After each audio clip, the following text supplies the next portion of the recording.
ipagpapahiya ng kanyang Diyos. Dumating na po yung araw ng challenge. Sabi po ng professor, now I'll give you some time to pray. You pray all together. Hilingin ninyo sa inyong Diyos na hindi mababasag itong bote na ito. Kaya po ang ginawa niya, after ng prayer, ginawa niya, tinaas niya po yung bote. At alam niyo po anong nangyari? Mamaya po pagkatapos ng sermon, sasabihin ko po sa inyo kung ano ang nangyari. Okay lang po ba yon? Okay. Meron po akong alagang 3 aso. 2 Corinthians 13:5. Sige. Sabi po dito, examine yourselves to see whether you are in the faith. Nasa faith nga ba tayo? Meron nga ba tayong faith? Are we in the faith? Test yourselves. Hindi lang examine, test yourselves. Do you not realize that Christ Jesus is in you unless, of course, you fail the test? And if you fail the test, do something about it. So faith check po tayo. Meron ba talaga tayong pananampalataya? Sapagkat meron po akong alagang 3 aso. Asan na yung alaga kong 3 aso? Yan. Yung maliit po, ang tawag ko po sa kanya, 7. Yung nasa gitna, si Cheesy. At yung nasa kanan ko ay si Chocolate. Yan. Nung sabi po nung doktor na hindi na raw po ako makaka-7 sapagkat nagkasakit po ako, isa daw po sa komplikasyon ng aking sakit ay hanggang 6 na lamang yung aking anak. So nag-alaga na lang po ako ng aso, ang pangalan 7. Siya po yung una kong aso, si 7. Pagkatapos, may nagregalo sa akin, si Chocolate, yung Rottweiler. And then si Chocolate, nagkaroon ng mixed breed with the Doberman, kaya lumabas si Cheesy, na isang mix ng Doberman and Rottweiler. Ganyan po yung kanilang itsura. Alam niyo po, pag pinagmamasdan ko po sila every night, yan, tatakbo po silang 3. Sabay-sabay po yan. Ibig sabihin, meron po silang nakita, daga or pusa. Kami po ay nakatira sa 1,608 square meters na property ng church. Malaki po yung aming compound, kaya ang gwardiya ko po ay yung 3 aso na yan. So, pag pinagmamasdan ko po sila, meron pong tatakbong isa at pagkatapos ay susunod yung 2. Palaging gano'n, may tatakbong isa, pagkatapos susunod yung 2, pagkatapos tatawagin ko po silang lahat, ang babalik lang po yung 2, yung isa matitira. Hindi aalis. Why? Napansin ko po, yung isa, nakita niya talaga yung daga o yung pusa. Pero yung 2, nakitakbo lang.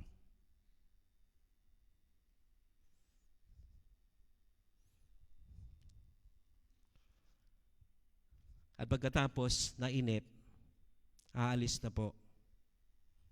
Hindi na po maghahanap. Bakit ko po ito kinikwento sa inyo? Faith check po tayo. Marahil po, isa sa mga pamilya po natin, kaibigan po natin, mahal natin sa buhay, ay nakakita, nakasumpong sa Panginoon. At dahil nakasumpong po sila sa Panginoon, parang nakisabay po tayo sa pagtakbo.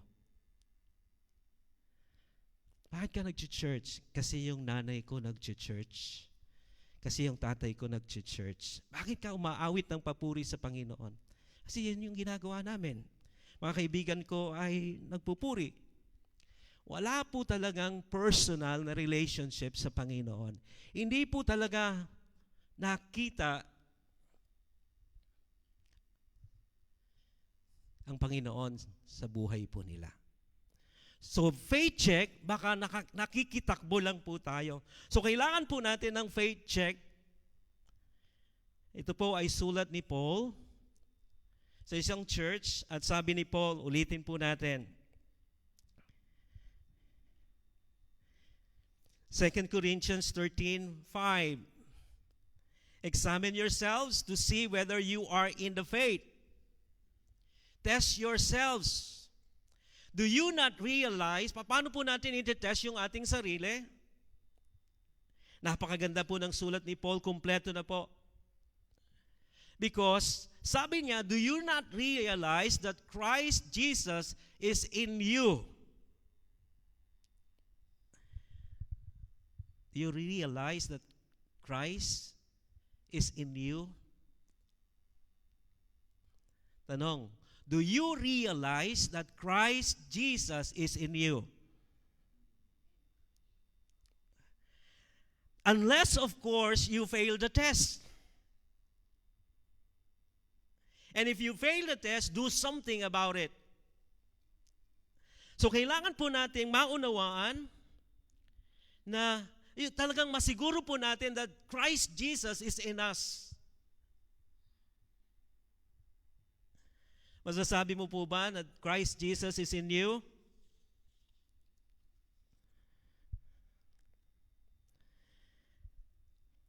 Okay. Sa ibang translation, sabi po dito, do you not realize that Christ Jesus is in you? Sa the Passion Translation, haven't you already experienced Jesus Christ Himself living in you? Hindi lamang realize but experience yung presence ng Panginoon sa buhay po natin.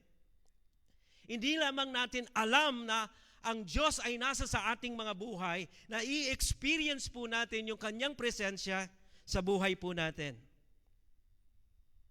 Na-experience po ba natin?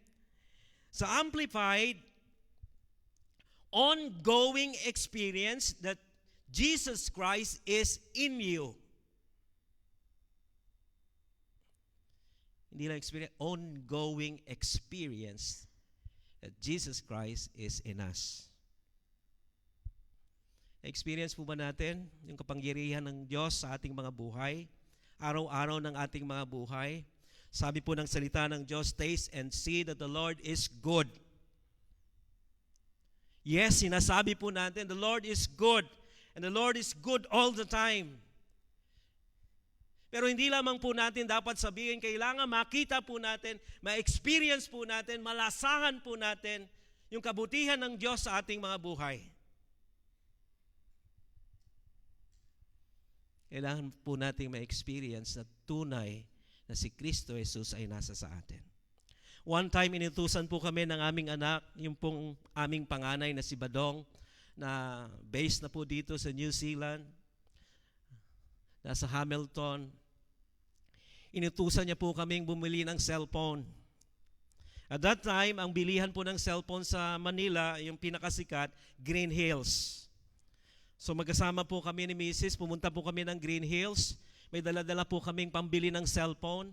Kaya lang yung binibili po naming cellphone ay out of stock.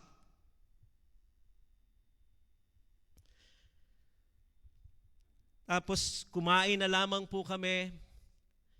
Narinig ko po yung misis ko, sabi ko, pray muna tayo. Of course, bago kumain, nagpipray. Ang prayer ng misis ko ganito po, thank you Lord that we are safe on our way home. Sabi, klaseng prayer ito. Hindi man lang nagpasalamat sa pagkain. Thank you Lord that we are safe on our way home. Sakay po kami ng bus. Pagkatapos, meron din po mga sumakay sa bus. Siguro ang sakay po ng bus ay mga 20 plus. Ang capacity ng bus, 50. More or less, maluwag pa yung bus. Malapit na po kami, nasa Makati na po kami. Nakatira po kami in Pasay, Makati and then Pasay. Pagdating po ng bridge ng Magallanes ay Makati pa po yon. May nag-declare po ng hold up.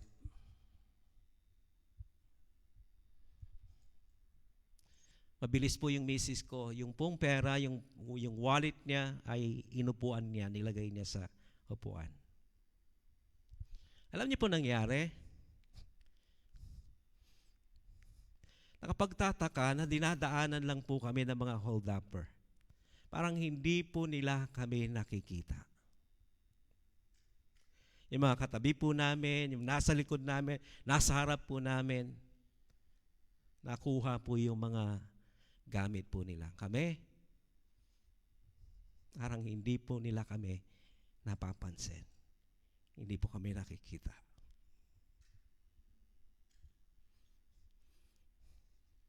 We need to experience the presence of God in us.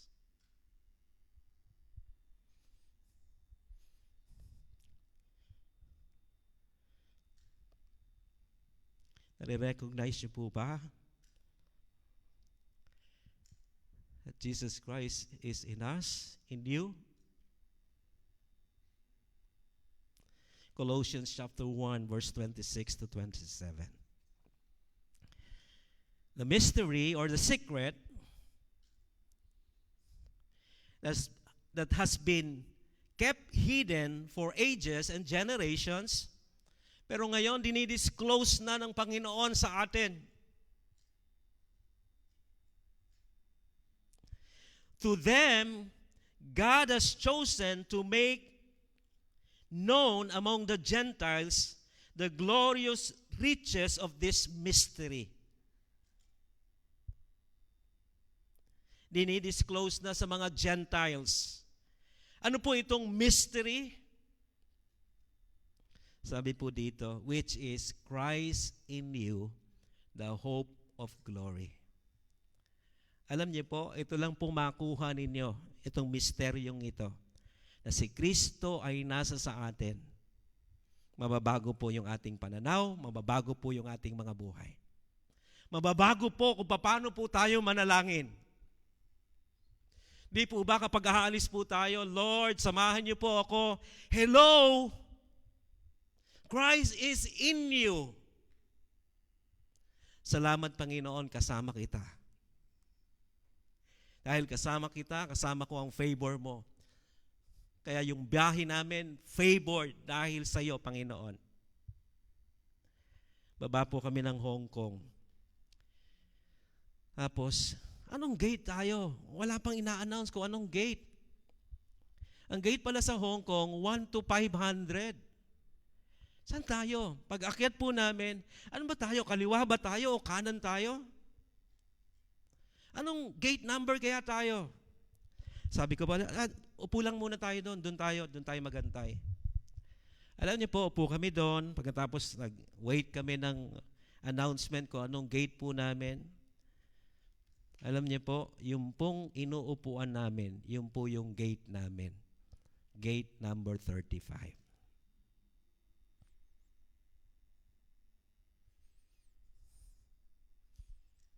Lord, gabayan mo po ako. Hello, Jesus Christ is in you.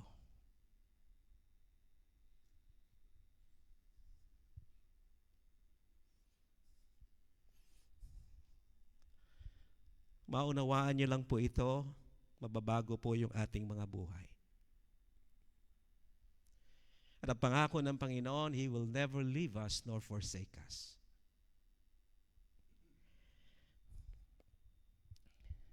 Ephesians chapter 2, verse 8 and 9. For by grace we have been saved, by faith. Nothing you did could ever earn this salvation. Pakinggan niyo pong maigi ha. Nothing you did could ever earn this salvation. For it was the love gift from God that brought us to Christ.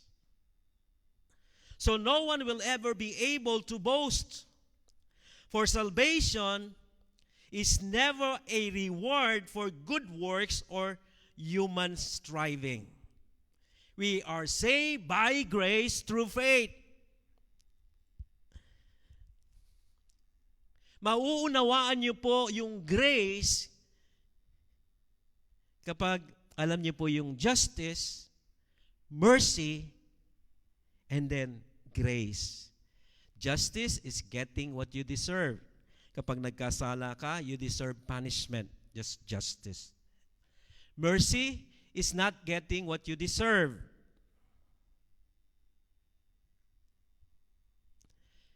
Kapag nagkasala ka, paparusahan ka, pero sabi ng hari, mercy. So pinatawad ka na. Not getting what you deserve.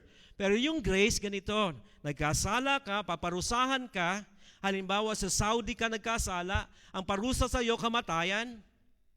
At sabi ng hari, hindi na siya paparusahan. That's mercy. Ito po yung grace. Sabi ng hari, okay, hindi na siya paparusahan, pauuwiin siya ng Pilipinas at bibigyan siya ng kabuhayan showcase. Yan po yung grace. Ang grace is undeserved, unearned, unmerited favor of God. Wala po tayong ginawa to deserve yung grace. Grace is binibigay po ng Panginoon. We do not deserve it, pero binibigay ng Panginoon sa atin.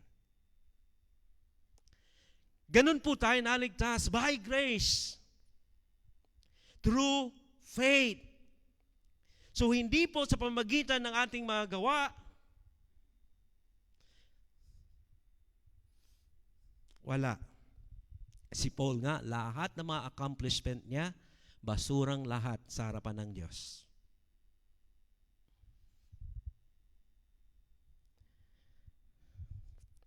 Sa ulo po natin, John 3:16. Pero alam niyo po ba yung John 3:17? Alam natin, for God so loved the world.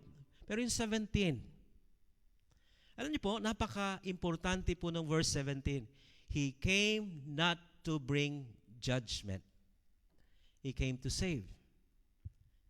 Ang tao po kasi, ang tendency, naghahanap po tayo ng gagawin natin alang-alang sa Diyos. Alam niyo po, ang Pilipinas is the most religious nation in the world. The most prayerful nation. Kasama po ng Puerto Rico and Mexico.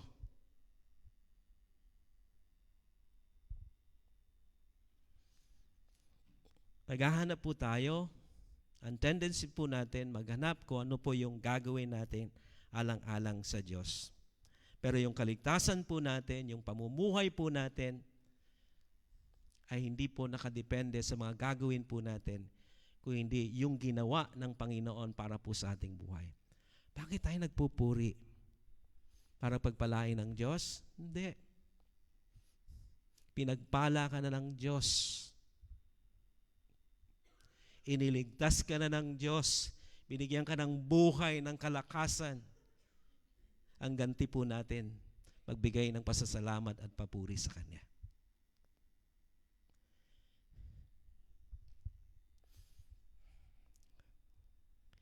Alam niyo po, dalawa lang po talaga ang relihiyon sa mundong ito. Iba-iba po ang tawag, pero dalawa lang.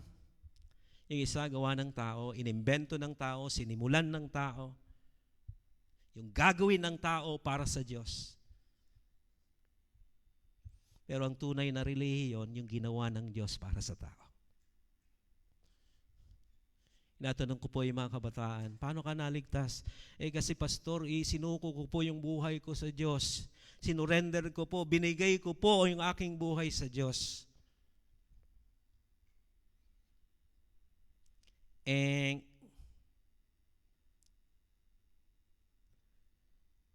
Yan po yung gawa ng tao. Ang totoong religion, ang Diyos, ibinigay niya ang kanyang buhay sa atin. Sinakripisyo niya ang kanyang buhay, namatay dun sa krus ng Kalbaryo para sa atin. At sabi ng salita ng Diyos, kung wala kang Kristo, wala kang buhay. Kung wala kang buhay, paano mo ibibigay yung buhay na yan kung wala? Ang Diyos ang siyang nagbigay ng buhay sa atin. Christianity is not the life of a Christian. Christianity is the life of Christ in us. Yung buhay ni Kristo na nasa sa atin. Dalawa po ang puno dun sa Garden of Eden.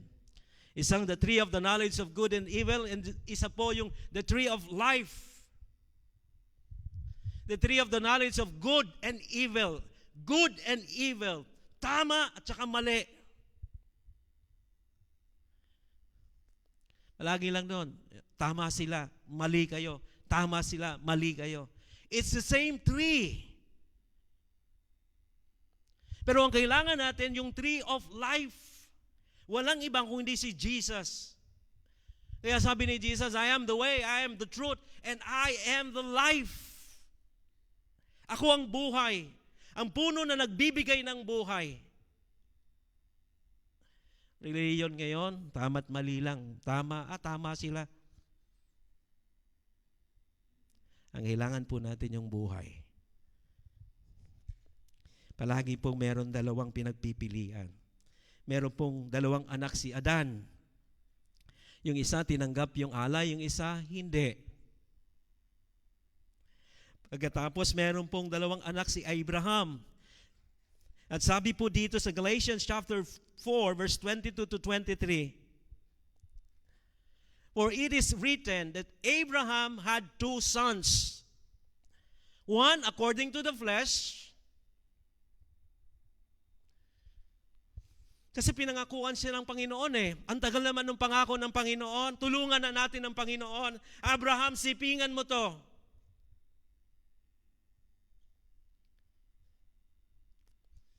According to the flesh. Anong gagawin ng tao? Pero meron pong isa. Born as the result of a divine promise.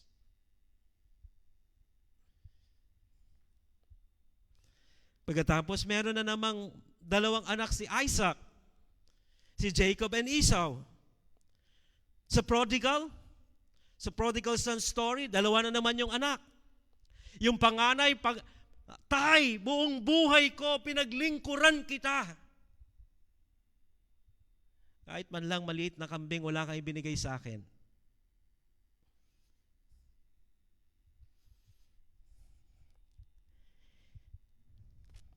Dalawa rin po yung magkapatid, Mary and Martha.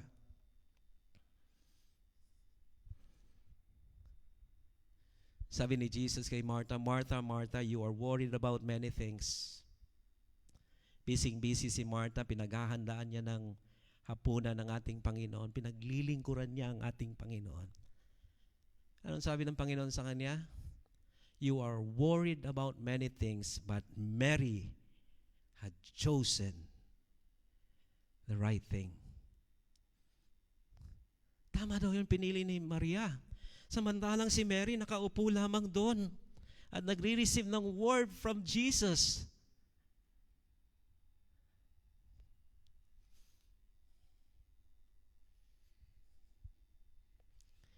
Hanggang sa huli, dalawa yung nakapakong kasama ng ating Panginoon doon sa krus. Isa naligtas, yung isa hindi. Paano siya naligtas? Hindi siya naging member ng church, hindi siya nabaptize, ni isang beses sa prayer meeting, hindi siya naka-attend, hindi siya nakabasa ng salita ng Diyos. Alam niyo po yung sinishare po ni Pastor Alex, na sinabihan po ng Panginoon na meron po silang great faith. Ano po yung pagkakaiba po nila? Yung isa lalaki, centurion, yung isa babae, a Canaanite woman. Pero pareho silang sinabihan ng Panginoon na meron silang great faith. Alam niyo po itong dalawa na ito, pareho lang po silang hindi Hudyo. Yung centurion niya, sabi niya lang sa Panginoon, Lord, hindi mo na kailangan pumunta pa dun sa bahay ko. Sabihin mo lang, just speak the word.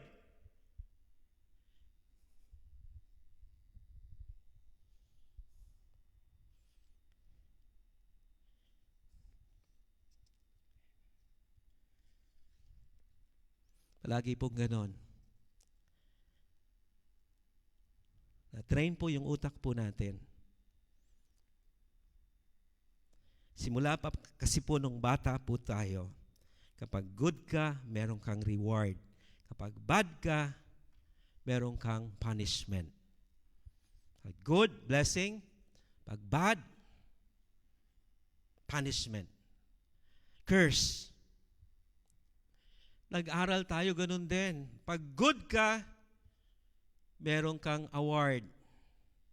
Pag bad ka, doon katabi ka ng section 4 ka, katabi ng basurahan. Nakapagtrabaho po tayo, ganun din, by merit.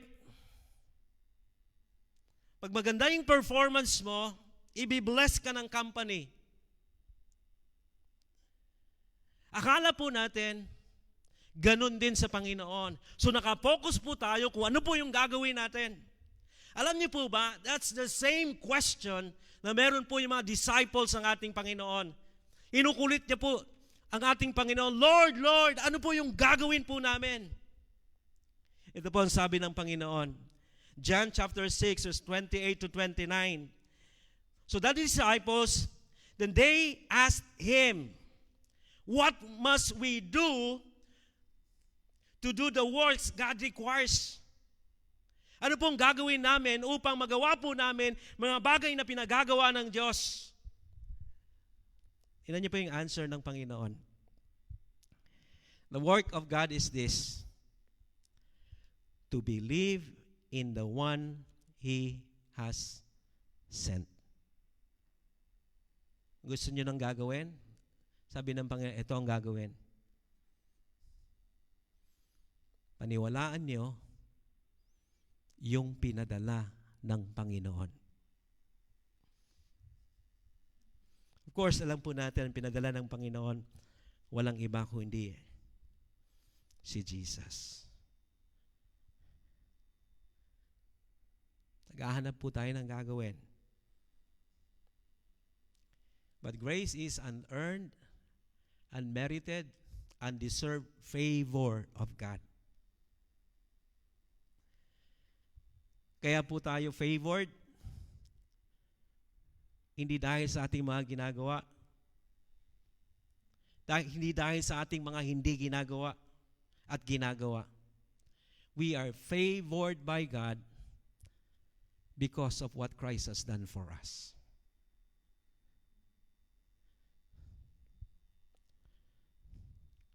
Romans chapter 12, verse 1.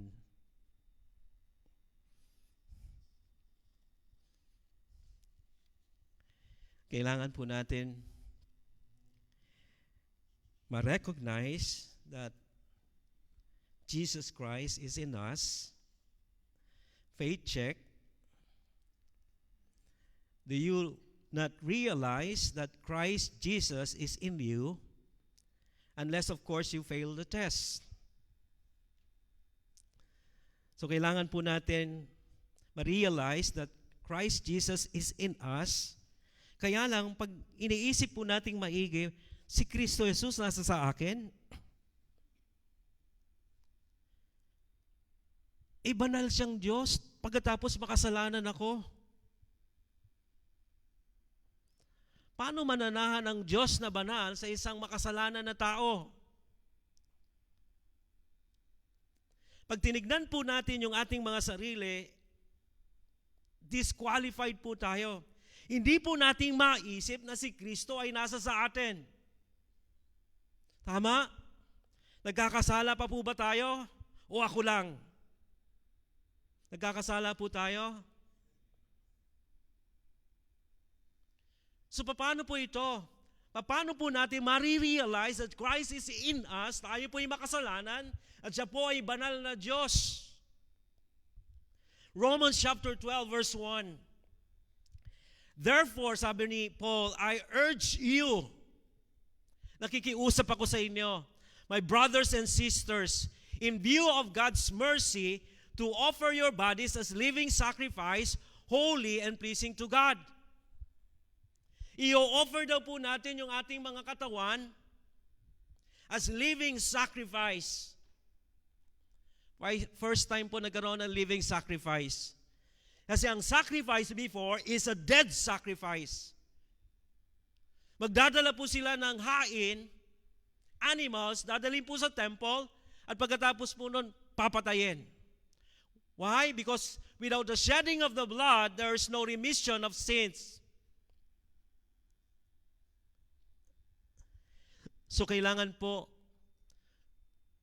i-offer natin yung ating sarili as living sacrifice. Paano po iyon, Pastor? Dadalhin po natin yung ating mga sarili bilang buhay na handog. Disqualified po tayo kasi ang handog na tinatanggap sa temple, kailangan perfect, without blemish, flawless.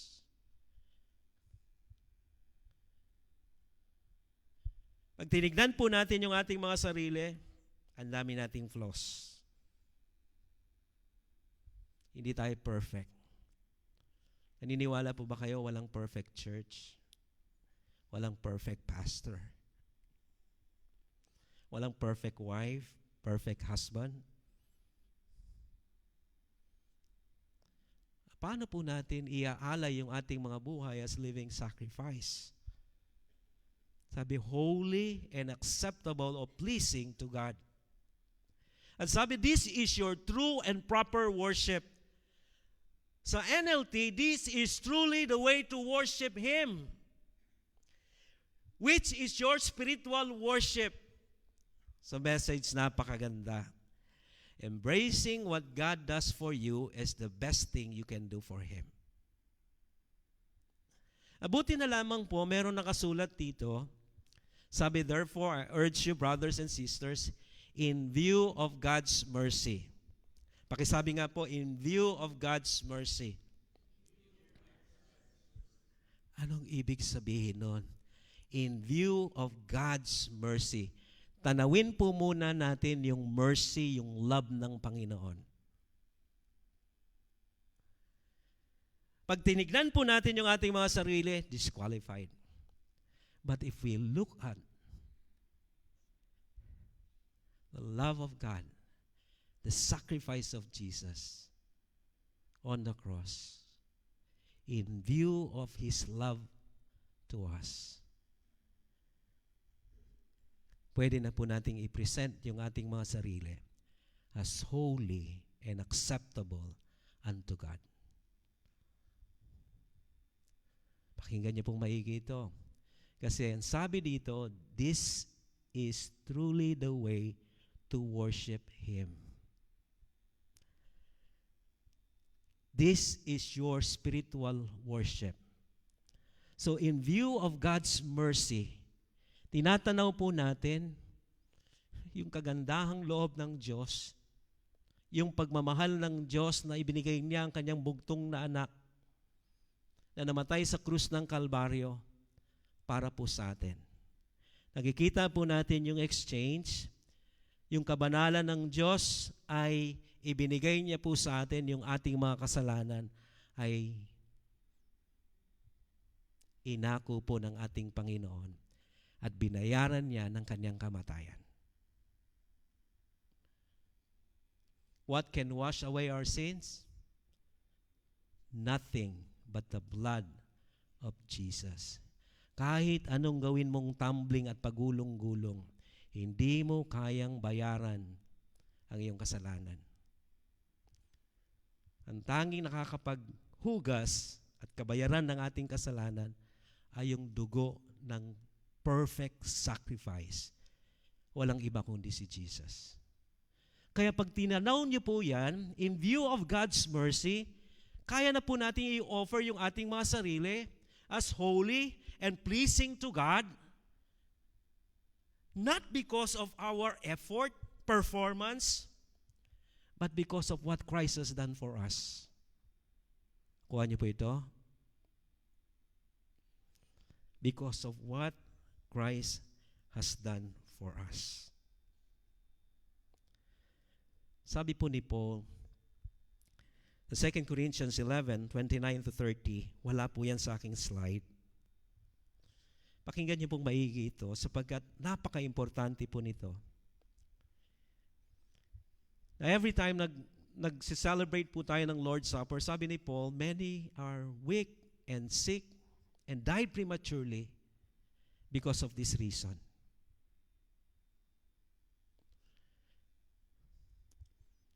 Because of this reason, many are weak, marami daw pong mga may hina, may sakit, at namamatay prematurely because of this reason. Hindi po reasons, but reason.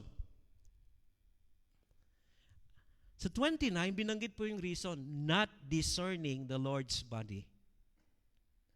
Sa Greek po ng not discerning is me diakrino.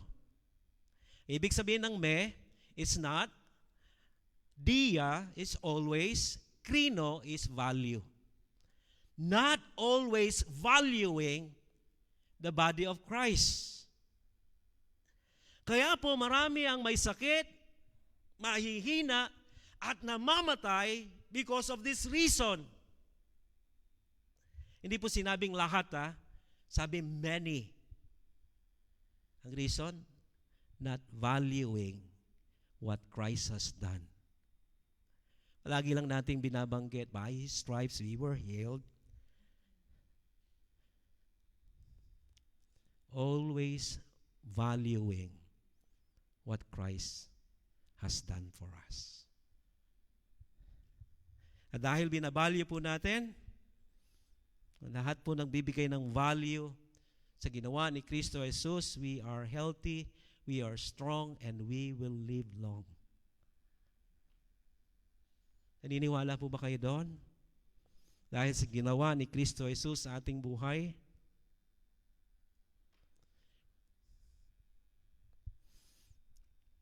Okay, faith check. Faith check. Ngayong gabi, check po natin yung ating pananampalataya. And if we fail the test, let's do something about it. Pinaniniwalaan niyo po ba na si Kristo Jesus ay nasa sa inyo?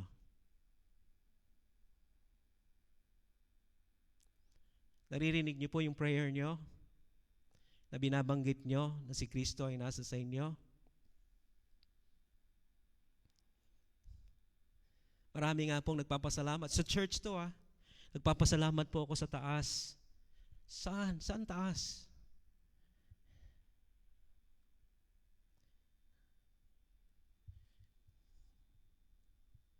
Christ now lives in us. In closing, 2 Corinthians 13:5. Examine yourselves to see whether you are in the faith. Importante po ito because faith pleases God. Without faith, it is impossible to please God. Faith is our victory. Obedience without faith is nothing. Prayer without faith is nothing. Di po ba? Kapag merong may sakit, tawagin niyo mga elders, and the prayer of faith will heal the sick. So kailangan po natin ng faith check. Examine yourself to see whether you are in the faith. Test yourselves. Do you not realize that Christ lives in you? Unless, of course, you fail the test. So, si Professor, after na manalangin po yung mga mananampalataya,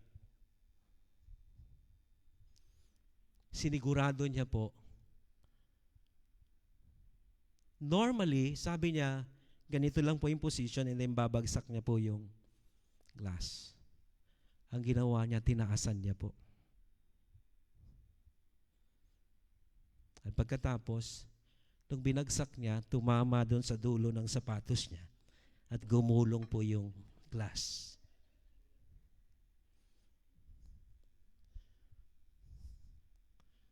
Simula nun, hindi na po naghamon yung professor.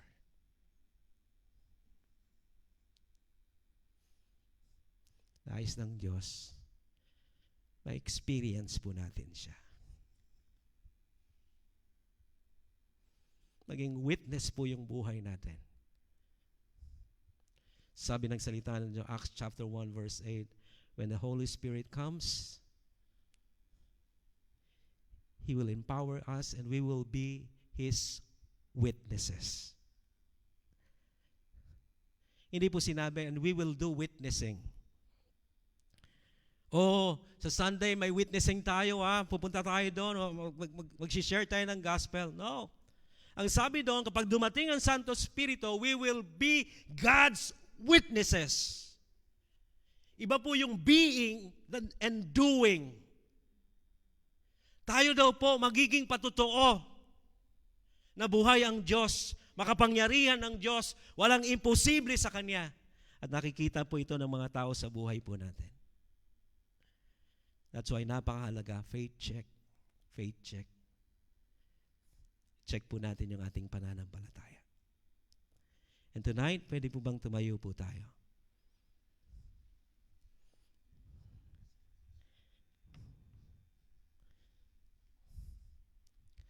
Faith is just receiving. Yung grace na binibigay ng Panginoon is received by faith. We do not deserve it. Yung kaligtasan, we do not deserve it. We just simply receive it. So tonight,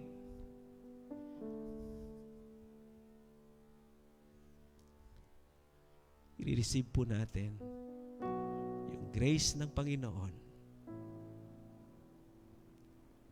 I-receive po natin yung gift of righteousness mula sa ating Diyos. I-receive po natin yung presensya ng Diyos sa ating buhay.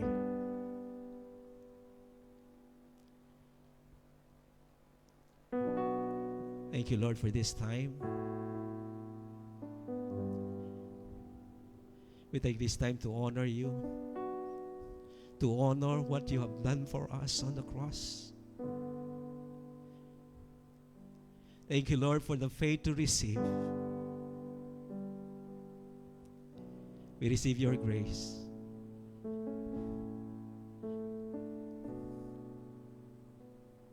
Thank you. Dalangin ko po, patuloy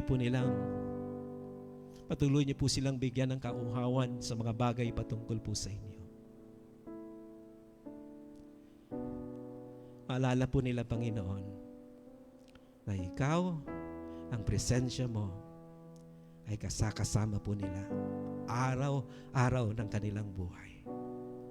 At ang presensya mo ang magbibigay ng tagumpay sa kanila. Ang presensya mo ang kanilang karunungan. Ang presensya mo ang kanilang pag-asa. At ang presensya mo, Panginoon, ang patuloy na magbabago ng kanilang buhay. Thank you, Lord. I speak life and blessing to everyone. In Jesus' name, amen. Amen.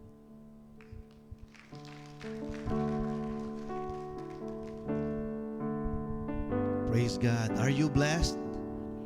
Salamat, Pastor Dan,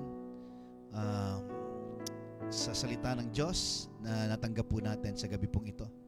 Alam niyo po, in Colossians chapter 3 verse 17, and whatever you do, whether in word or deed, do it all in the name of the Lord Jesus, giving thanks to God the Father through Him.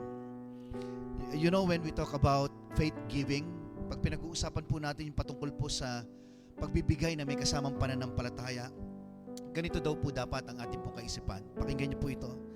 Hindi ka nagpapasalamat o hindi ka nagbibigay sa Diyos dahil gusto mong may gawin siya para sa'yo. Nagbibigay ka dahil alam mong may ginawa na siya para sa'yo. Grabe, ganun daw pong klaseng pananampalataya ang meron tayo every time we give our tithes and offering. So, parang sinasabi yun, you don't thank or give to God because you want Him to do something for you. You will give to God because you know that He has already done something for you. Tapos na po. Ang ganda po ng mensahe na narinig po natin sa gabi pong ito. Kaya nga, kung meron po dito sa atin na hindi pa natin tinatanggap ang Panginoon bilang tagapagligtas ng iyong buhay, Alam nyo, hindi na po natin kinakailangan ng maraming kadramahan sa buhay. Napakasimple lang. Sabihin mo lang sa Panginoon, Lord, tinatanggap kita bilang tagapagligtas ng buhay ko. Maghari ka. Simula sa araw na ito, Panginoon, ikaw ang aking Diyos at hari ng buhay ko, Panginoon. Napakasimple lang po nito. Praise God. So in our giving of our tithes and offering, hindi mo po ito binibigay bilang obligasyon or obligation mo sa Panginoon. Nagbibigay ka dahil naniniwala ka na ito po ay bahagi ng iyong pagpupuri at pasasalamat sa atin pong Diyos. Amen? And you also believe that He is the source of all the good things in your life. Mabuti po ang nais palagi ng Diyos sa buhay po natin. So as we give our tithes and offering, we have a giving gateway. Katulad po na sinasabi ko sa inyo every Sunday, makikita po natin sa ating pong screen. Meron po tayo dyan, andyan po yung ating pong account number. So kung hinihipo po kayo ng Panginoon sa inyo pong puso, just do it with your gladness, na meron pong kasiyahan po sa ating pong mga puso. And for the last time, sa gabi pong ito, bago po tayo magtapos, let's continue to praise our God. Tawagin po natin muli ang ating pong worship team, ang ating music team. Come on. And once again, let's give the Lord a clap offering. Palakpakan po natin ang ating pong Panginoon. Hallelujah.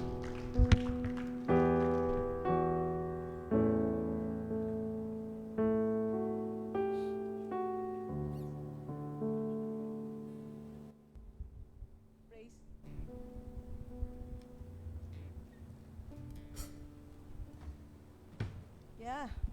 Tayo po ay muling umawit ng papuri sa ating Panginoon bago po tayo magtapos.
Praise God. Please turn to your left and to your right and say, you are blessed and favored. Come on. You are blessed and favored. Hallelujah. Sige po, bago po tayo umuwi. Okay? Let's pray. Manalangin po tayo sa oras pong ito. Father God, once again, Lord God, we just want to thank you for your goodness and faithfulness. Salamat sapagkat ikaw ang gumagawa at nagbibigay ng mga mabubuting bagay sa aming mga buhay. Thank you, Father, for your love, peace, joy, and protection. Phil and Said family, to everyone watching and listening, the Lord bless you and keep you. The Lord make His face shine upon you and be gracious to you and give you peace. Nothing lacking, nothing missing, and nothing broken. In Jesus' name we pray. Amen, amen, and amen. Come on! Praise the Lord, oh my soul. Come on!